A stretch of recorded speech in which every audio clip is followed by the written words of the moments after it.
Ցայք հեռուստաընկերության եւ ռադիոհայի ուղիղ եթերում ազդարար լրատվականն է, տաղավարում աշխատում է Երենա Ավետիսյանը, բարև ձեզ։ Կարևորի մասին նախ համառոտ։ Շիրակի մարզի ընդհանուր իրավասության առաջին ատյանի դատարանում շարունակվել է Կարեն Եսայանի սպանության գործով դատաքննությունը։ Փետրվարի 27-ին Շիրակի մարզի ընդհանուր իրավասության առաջին ատյանի դատարանում նաև շարունակվել է Սուսաննա Մարտիրոսյանի եւ Նարինե Մովսիսյանի դեմ հարուցված քրեական գործի քննությունը։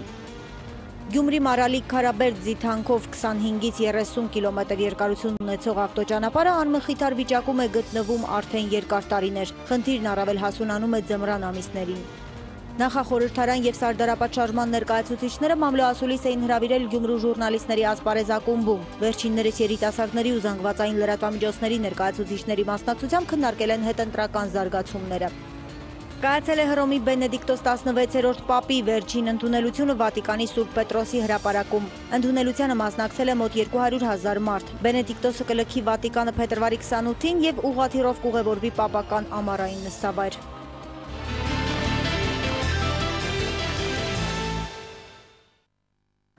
Շիրակի մարզի ընդհանուր իրավասության առաջին ատյանի դատարանում շարունակվել է Կարեն Եսայանի սպանության գործով դատաքննությունը։ Քրեական գործը հարուցված է Հայաստանի Հանրապետության քրեական օրենսգրքի 104 հոդվածի առաջին եւ 188 հոդվածի առաջին մասերի հատկանիշներով։ Հիշեցնենք, որ դատական նախորդ նիստը հետաձգվել էր ամբաստանյալ Հարություն Սարգսյանի շահերի պաշտպանի գործին ծանոթանալու նպատակով։ Ամբաստանյալ Հարություն Սարգսյանի շահերի պաշտպան Հունան Բաբայանը հանդես եկավ դատարանին միջնորդությամբ այն մասին, որ փոփոխության ենթարկվի գործով վկաների ցանկը։ Ըստ դատակոչված վկաների նրանց թիվը 38 է։ Վկաներից մեծ մասի նախաքննական ցուցմունքներից ելնելով փաստաբանը նշում է, որ այդ ցուցմունքները քրեական գործի ուսումնասիրման հետ մեծ հաշվով չեն էլ առնչվում։ Որևէ հանգամանք չեն հայտնել, ապա մեր նախին միջնորդությամբ վկայակոչված վկաները ընդհանրապես որոշած Հովհաննես Երկանյանը, Ավետիք Ֆրնջյանը եւ Գևորգ Թևոյանը հանդիսանում են Հարություն Սարգսյանի հարևանությամբ բնակվող անձին, որի երկրորդ շահագրգռված անձինք չէ, այսինքն մարդիկ, որոնք իրենց միջավայրում, իրենց կենսաբանական առօրյայում ճանաչել են ամբաստանյալին եւ կարող են էական նշանակություն ունեցող հանգամանքային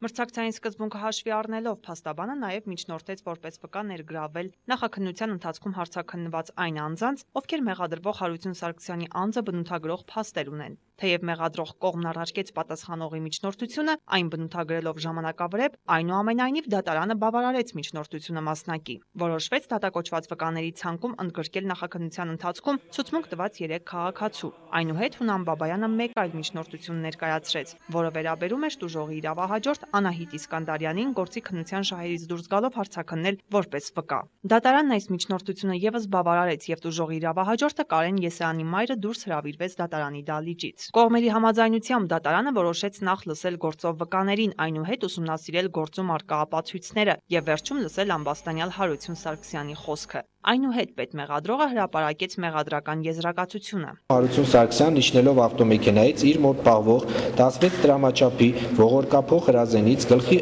աջ քունքի հատվածին արձակած մեկ կրակոցով դիտավորյալ կյանքից զրկել, սպանել է Կարեն Եսայանին, որից հետո վերադարձել է Ալեք Մանուկյան փողոց, որտեղ կայանված իր ավտոմեքենայով ուղևորվել է տուն։ Կատարած հանցագործության հետքերը թաքցնելու եւ իր համար այլուրեկություն ստեղծելու նպատակով Հարություն Սարգսյանը փոխել է սպանության պահին հագին եղած հագուստները, ավտոմեքենայի հաշվառման համարանիշները, իր արծաթագույն Mercedes Magnus-ի E դասի 32 SS 542 համարանիշի ավտոմեքենայով հատել Հայաստանի Հանրապետության սահմանը, մեկնել Վրաստան, որտեղից 3 ժամ անց կրկին վերադարձել է Գյումրի։ Ըստ մեղադրական եզրակացության սպանությունը կատարվել է խանդի հողի վրա։ Առաջադրված մեղադրանքները սակայն ամբաստանյալն ընդունեց մասնակի։ Հարություն Սարգսյանն իրեն մեղավոր ճանաչեց միայն անհատ ձեռներեցի ապօրինի գործունեությամբ զբաղվելու մասով։ Այսինքն ինչ է հասկանալի չէ, այսինքն չեն կարողանում հասկանալ ինչ կարող է դառնալ ձեր սպանությունը ժամանակ չէ, կարող է հնարավորություն չէ, ամենայնիվս մեղադրանքը փոխեցած, մեղադրանքը բանից է մեղադրանքը փոխեցած, նույնիսկ անհասկանալի է։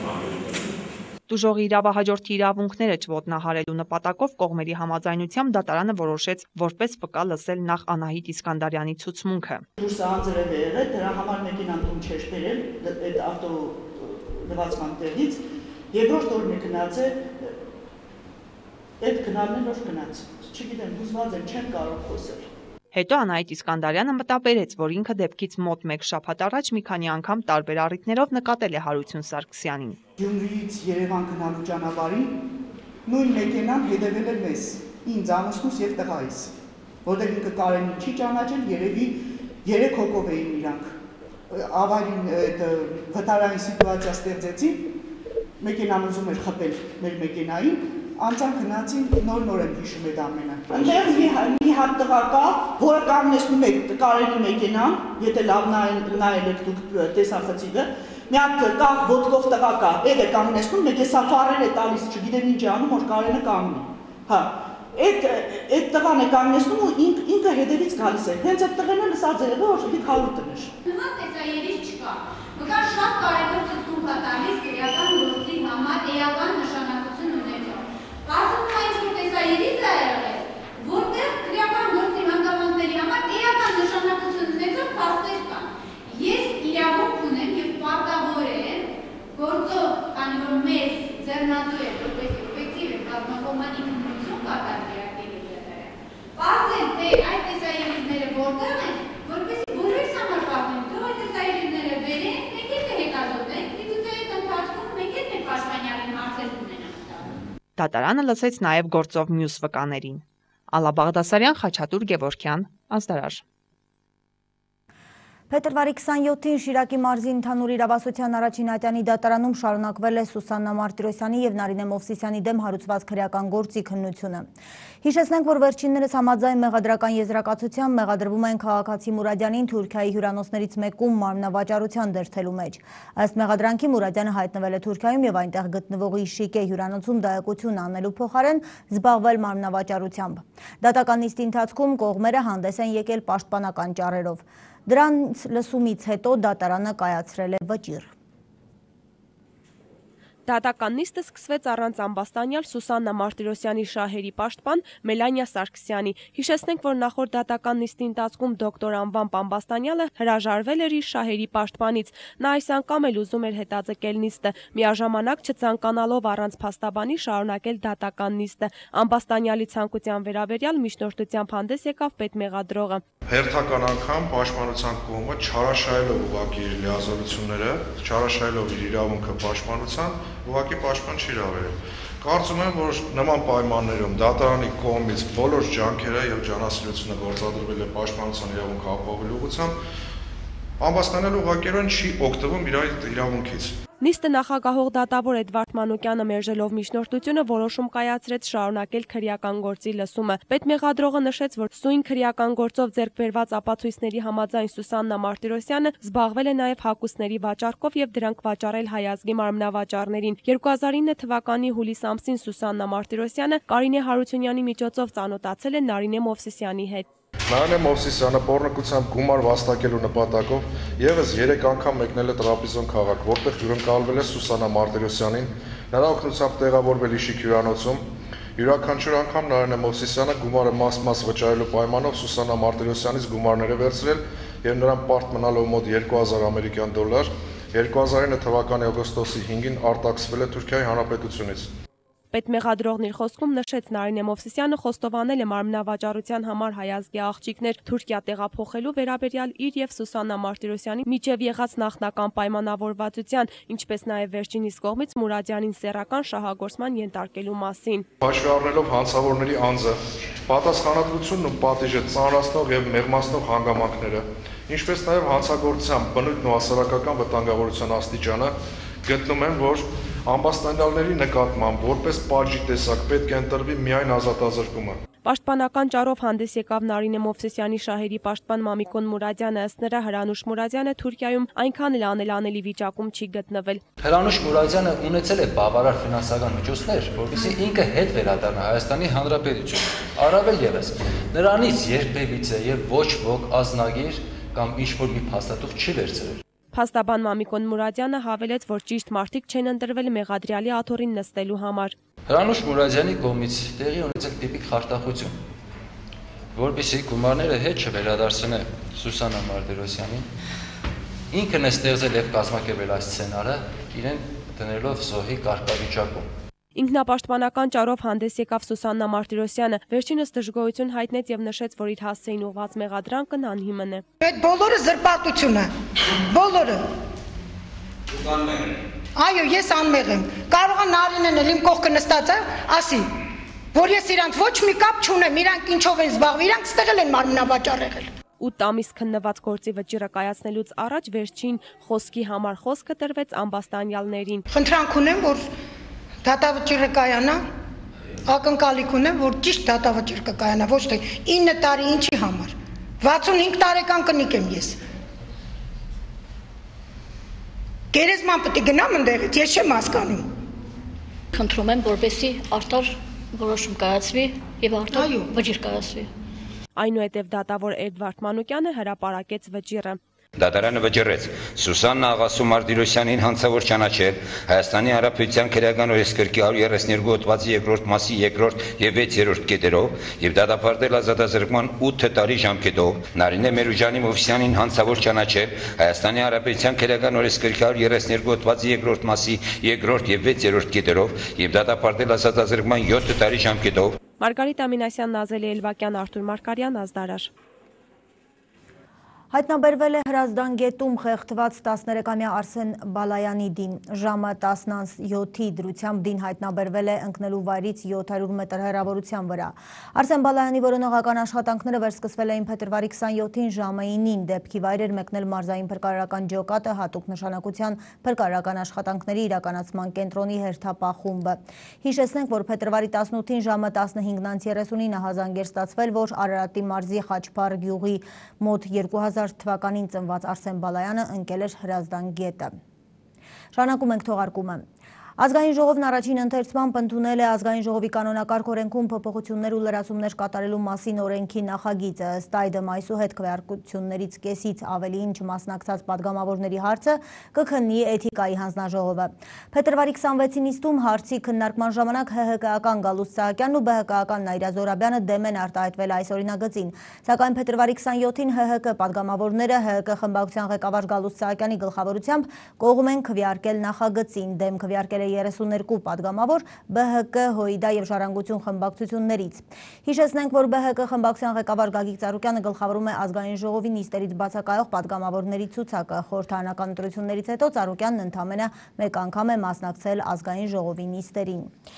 Հայաստանի Հանրապետության վերընտրված նախագահ Սերժ Սարգսյանի երթմնակալության արարողությունը տեղի կունենա ապրիլի 9-ին։ Նույն օրը կառավարությունը հրաժարական կներկայացնի։ Լրագրողների հետ հանդիպմանն ասել է Ազգային ժողովի նախագահ Հովիկ Աբրահամյանը։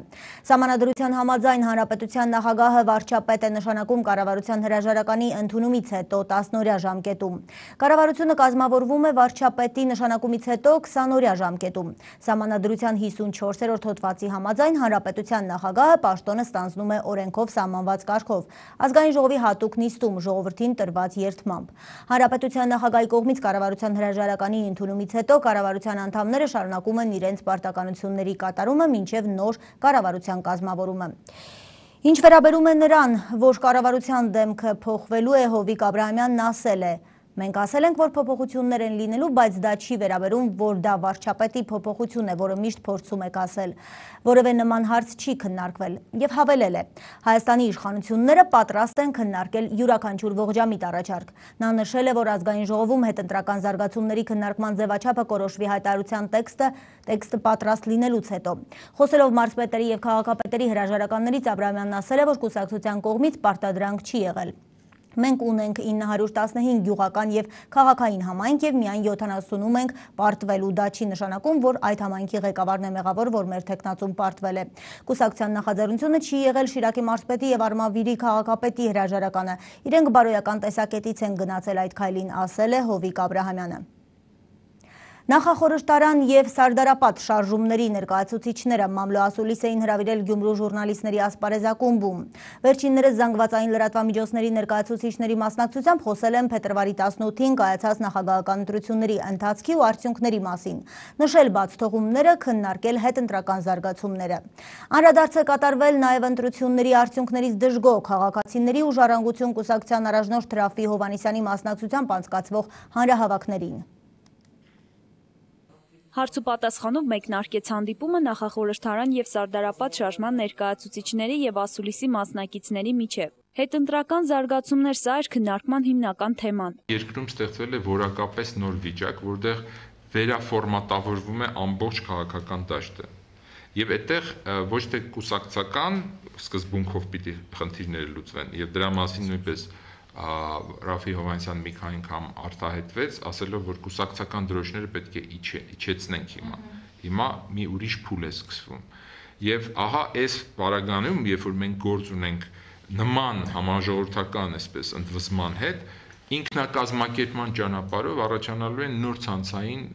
իշխանության սաղմեր։ Շարժման ներկայացուցիչներն անդրադարձան փետրվարի 18-ին հանրապետությունում կայացած նախագահական ընտրությունների ընթացքին եւ արդյունքներին։ Նրանց խոսքերով քվեարկության օրը տարբեր ընտրատեղամասերում գրանցված ընտրախախտումներն ու թեկնածուների միջև բաշխված ձայների ցուցանիշն է, որ չի գոհացրել ընտրողներին, դառնալով վերջինների սմբոստացման պատճառը։ Նախախորհրդարան եւ Սարդարապատ շարժման ներկայացուցիչները տեղին եւ ժամանակին համարելով բնակչության ըմբոստացումը նշեցին, որ պատրաստ են ամեն կերպ սատարել նրանց։ Արդյունքին հասնելու համար կարող է բադայի օրեր չդեվի դա, կարող է դեվի մի քանի ամիս, սակայն անպայման մենք հասնելու ենք այդ արդյունքին եւ մեր հորդորն է մեր ժողովրդին ոչ միայն բաբանել այսօրվա ոգեղենությունը,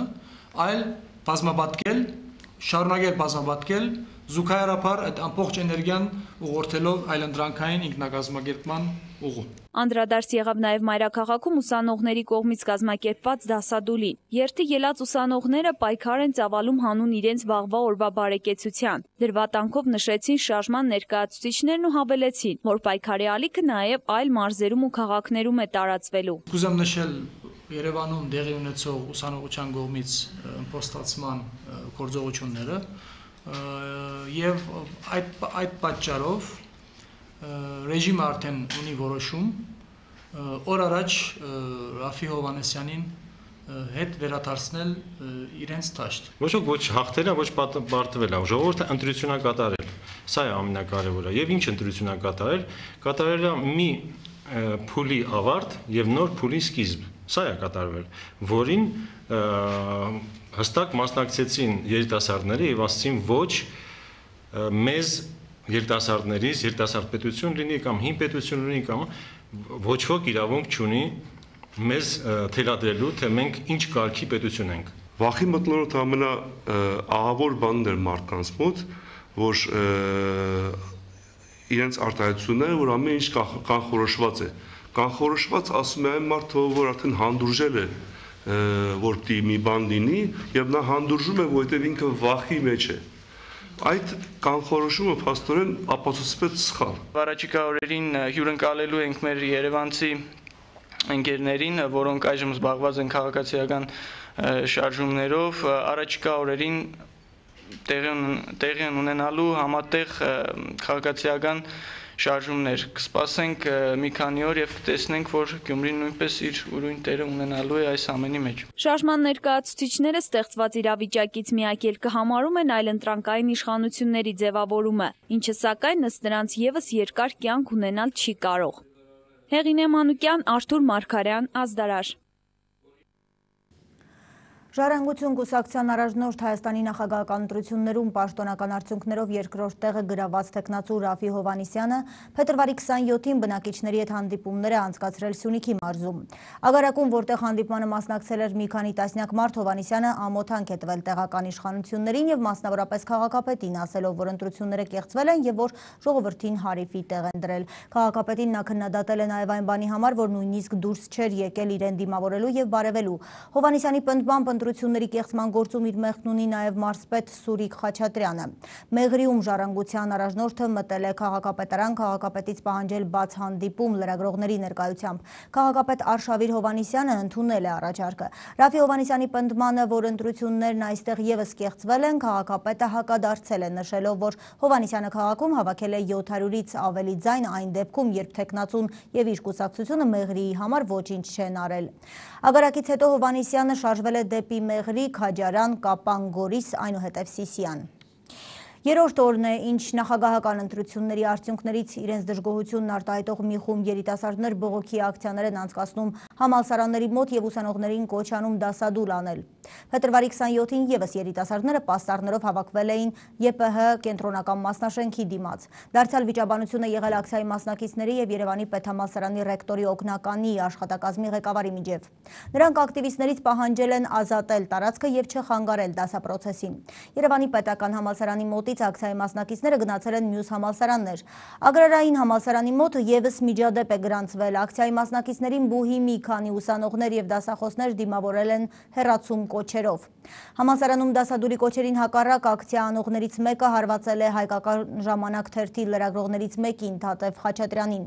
Համալսարանների մոտ կազմակերպած բողոքի ակցիաները հսկում են բազմաթիվ ոստիկաններ։ Հայաստանի Հանրապետության հատուկ քննչական ծառայությունում փետրվարի 27-ին հարուցվել է քրեական գործ Տավուշի մարզի Վարագավան համայնքի ղեկավարի կողմից նույն համայնքի բնակչին 5000 դրամ ընտրակաշարք տալու դեպքի առթիվ։ Այս մասին տեղեկանում են գլխավոր դատախազության կայքից։ Մասնավորապես Տավուշի մարզի Վարագավան գյուղի բնակիչ Սեմ Մանուչարյանը ոստիկանության Տավուշի բաժնում հաղորդում է տվել, որ նույն համայնքի ղեկավար Մանուչարյանը փետրվարի 17-ին գյուղապետարանում իրեն որպես ընտրակաշարք է տվել 5000 դրամ գումար, փետրվարի 18-ին կայանալիք Հայաստանի Հանրապետության նախագահի ընտրություններում համայնքի ղեկավարի նախընտրած թեկնածուի օգտին քվեարկելու համար։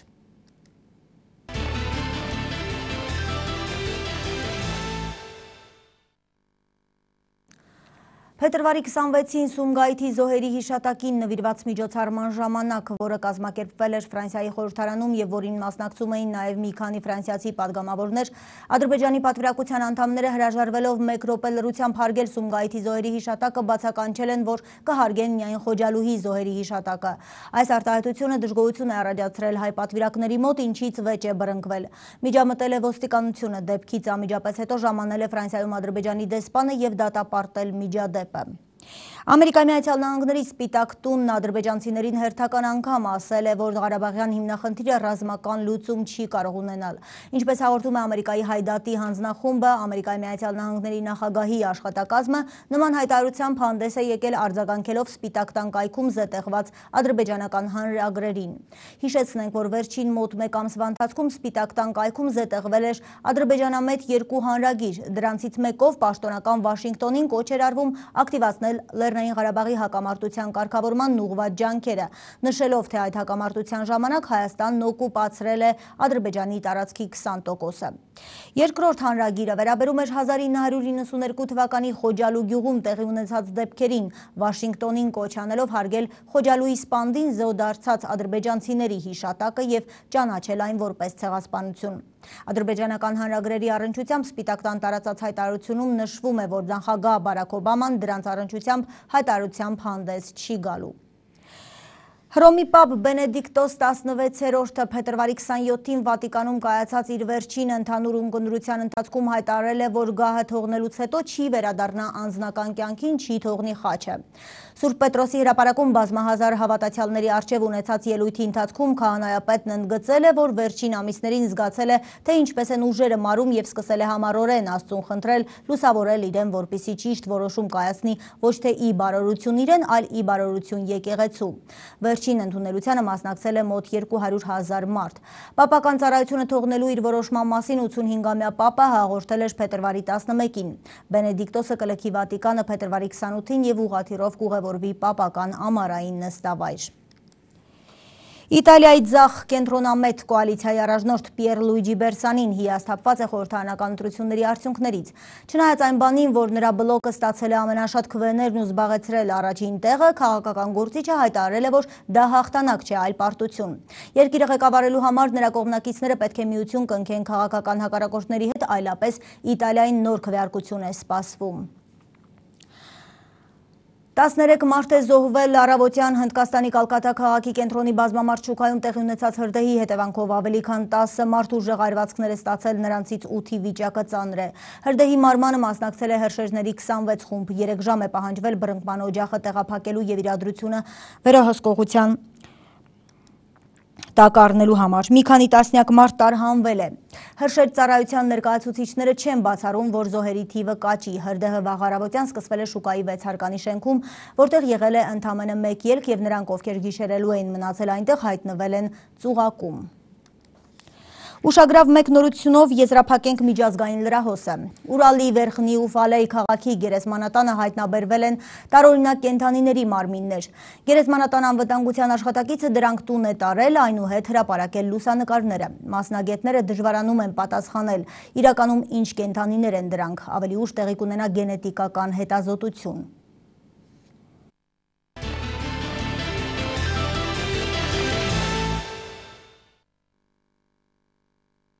ՅՈՒՆԻՍԵՖ-ի հայաստանյան ներկայացուցչության եւ Հայաստանում Գերմանիայի Դաշնային Հանրապետության դեսպանության միջև փետրվարի 27-ին ստորագրվել է համագործակցության պայմանագիր, որով Գերմանիայի դեսպանությունը կտրամադրի 65,000 եվրո Հայաստանում երեխայի խնամքի հաստատությունների անկախ մշտադիտարկման խմբի կարողություններն ամրապնդելու համար։ ՅՈՒՆԻՍԵՖ-ի հայաստանյան ներկայացուցիչ Հենրիետ Արենսը նշել է, որ մանկատներում եւ գիշերային խնամքի կենտրոններում ապրող երեխաները բռնության եւ անտեսման առավել մեծ ռիսկի տակ կարող են լինել։ Անհրաժեշտ է հրատապ քայլեր ձեռնարկել մանկատներում եւ գիշերային խնամքի կենտրոններում երեխաների իրավունքների ոտնահարման դեպքերը կանխելու համար։ Հայաստանում Գերմանիայի դեսպանատան կողմից ֆինանսավորվող ներկայիս ծրագրի նպատակն է բարելավել երեխաների իրավունքների պաշտպանությունը խնամքի հաստատություններում։ Հայաստանի խնամքի կենտրոններում ապրում է շուրջ 4500 երեխա։ Կրկին վերադառնանք տեղի նորություններին։ Գյումրի Մարալիկ Քարաբերդ ձիթանքով ավտոճանապարհը անմխիթար վիճակում է գտնվում արդեն երկար տարիներ։ Խնդիրն առավել հասունանում է ձմռան ամիսներին։ Եթե ձիթանքով տանող ճանապարհն այդ ամիսներին էլ փակ չէ, ապա ուղղակի անանցանելի է։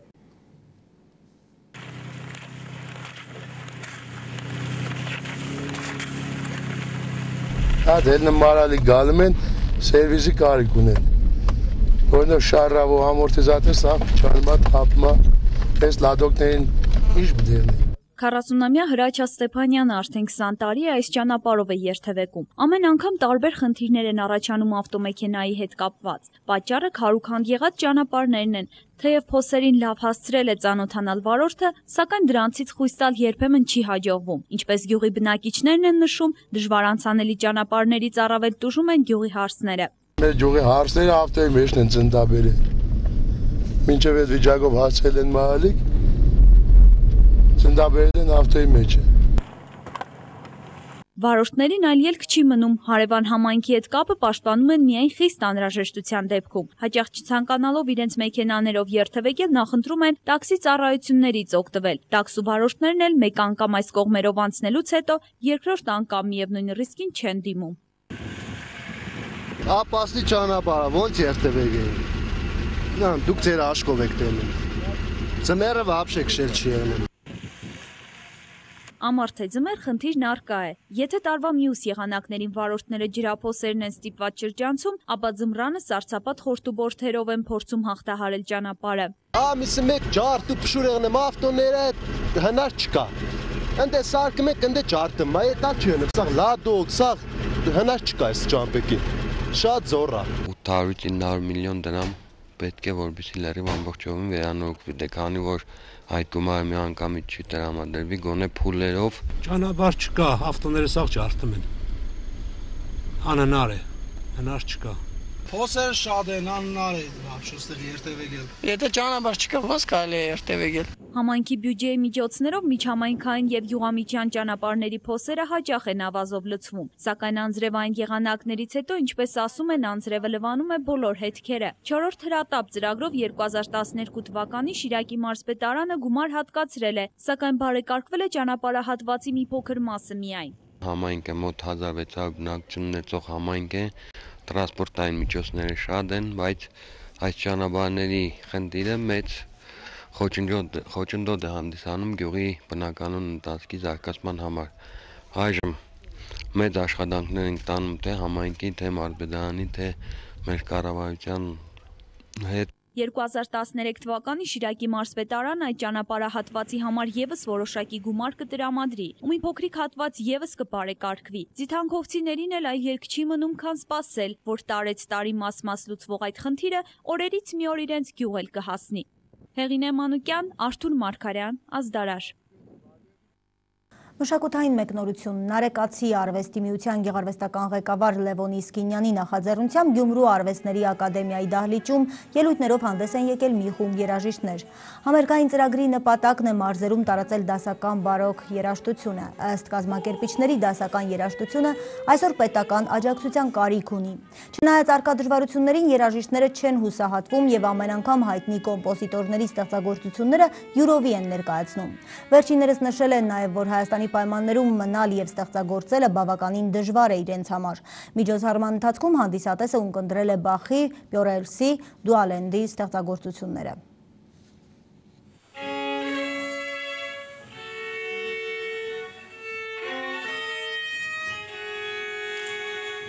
Սա բացի այնպես համերգ լինելուց նաև իր մեջ ուսուցողական բնույթ ունի։ Բոլոր բուհերում, բոլոր կոնսերվատորիաներում եւ երաժշտական ուսումնարաններում, դպրոցներում Բախի երաժշտություն են անցնում, բայց այն կորձիկը, որի վրա գրել է Բախը, կլավեսինը, հաջող նույնիսկ հնչողություններ չեն լսում։ Եվ սա արիթ է, կլավեսին տեղափոխելով Գյումրի, մենք այս համերգն ենք ունենում։ Հիմնականում բոլորը շեղված են փոփ երաժշտության եւ էստրադայի վրա եւ PR-ը գնում է այդ կողմ։ Ես համոզված եմ, որ եթե լինի լավ PR, լավ ներկայացնեն եւ շատանան համերգները դասական երաժշտության եւ ընտրվեն եւ նաեւ պոպուլար գործեր, որոնք ամբողջ աշխարհում հայտնի են, Ես համոզված եմ, որ մարդիկ մեծ սիրով կսկսեն սիրել եւ գնահատել։ Դասական երաժշտությանը ավելի շատ ուշադրություն դարձվի եւ ավելի շատ ներկայացվի հանրությանը, բնականաբար որոշ ժամանակ հետո հանրությունը հետաքրքրություն կցուցաբերի դասական երաժշտության հանդեպ։ Մարզերը շատ կարիք ունեն այդպիսի երաժշտության եւ կարելի է շատ հետաքրքիր պրոյեկտներ անել, շատ հետաքրքիր ծրագրով նաեւ հայ կոմպոզիտորներին ընդգրկել եւ ընդհանրապես մարզերում համերգներ նվագելուն ես շատ մեծ ապում ունեմ եւ շատ մեծ ցանկություն ընդհանրապես որ շատ նվագվի, որտեւ շատ տեղեր ենք գնացել, շատ անհամբեր միշտ սպասում են, դահլիճները լեփլեցուն են։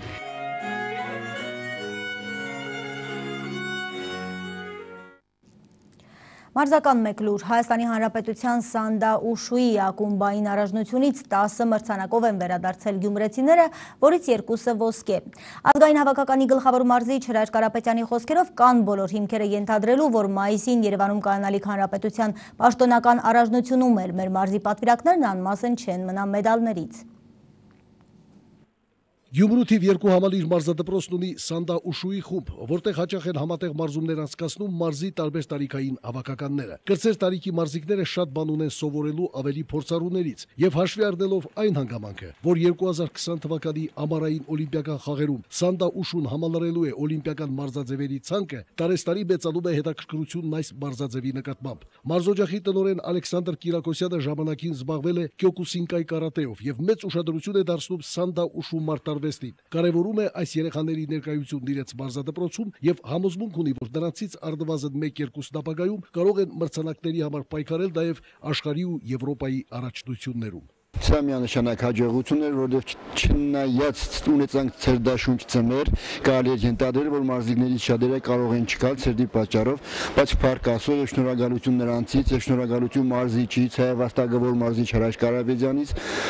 կարողացանք լավ ներկայացնել մեր մարզադպրոցը եւ մեր քաղաքը։ Երևանում կայացած Սանդա Ուշուի ակումբային առաջնությունից 10 մրցանակով են վերադարձել մեր համակարգացիները։ Ունեցել ենք 2 ոսկե մեդալակիր։ 10-ից 12 տարեկանների պայքարում իրեն հավասարը չի ունեցել Պետրոս Սողոյանը, իսկ մինչև 48 կիլոգրամ մարզիկների մրցակցությունում հերթական անգամ իրեն լավագույն կողմերով է դրսևորել Հայաստանում արդեն անուն հանած Արբենակ Բակբազյանը։ Շատ գոհ եմ մրցումներից, իմ ստացած արդյունքից շատ գոհ եմ։ Եվ իմ մարզիչը իմ հետ շատ է աշխատել եւ ես նրանից եմ գոհ։ Հայաստանի ակումբային առաջնության եզրափակիչ գոտեբարտերին մասնակցելու իրավունք են վաստակել մինչև 56 կիլոգրամ քաշային Արման Մովսիսյանը, մինչև 60 կիլոգրամ քաշային Լևոն Գյուլնազարյանն ու մինչև 70 կիլոգրամ քաշային կարգում հանդես եկող Սերգեյ Հարությունյանը։ Նրանք արժանացել են արծաթե պարգևի։ Իսկ բրոնզե մեդալակիրներ են դարձել Կարապետ Գինոսյանը, Սուրեն Զաքարյանը, Վահան Ավակյանը, Վաչագան Սողոյանն ու Գրիգոր Տոնոյանը։ Հայաստանի Սանդա Ուշուի հավաքականի գլխավոր մարզիչ Հրայր Կարապետյանը գոհ է գյումրեցիների մրցելույթներից։ Ոչ միայն Հայաստանի հավաքականը, այլ նաև Հայաստանի առաջնությանը։ Բոլորը սպասում են գյումրեցիների ներկայությանը։ Այս մրցաշարին մի փոքր չէի ուզում մասնակցել, բայց խնդրեցին Երևանից, որ մենք ուզում ենք ձեր մասնակցությունը, ձեր թիմի մասնակցությունը, որովհետև ուժեղագույն թիմերից մեկն է մեր թիմը։ Ինչքան էլ որ լինեն նորեկ երեխաներ եւ նոր մասնակցողներ, մեր մյուս մրցակիցները գիտեն, որ պետք է դժվարությամբ հաղթահարեն։ Հանրապետության վաստակավոր մարզիչ Հրայր Կարապետյանը կարևորում է մայիսի սկզբներին անցկացվելիք միջազգային մրցաշարը, որի արդյունքների հենքի վրա ձևավորված Շիրակի մարզի հավաքականը նույն ամսվա վերջին քննություն կբռնի Հայաստանի պաշտոնական առաջնությունում։ Հաղթողներն էլ կհամալրեն մեր երկրի ազգային հավաքականը։ Սամվել Աղանյան, Լևոն Խաչատրյան, Ազդարաշ։ Այժմի լուրերն ընդգրկող նորությունների շարքը սպառված է, թողարկում ևս ամփոփ լուրերի հետևեք այցելելով 3w.am ինտերնետային կայք։ Հաջողություն եւ ամենայն բարիք։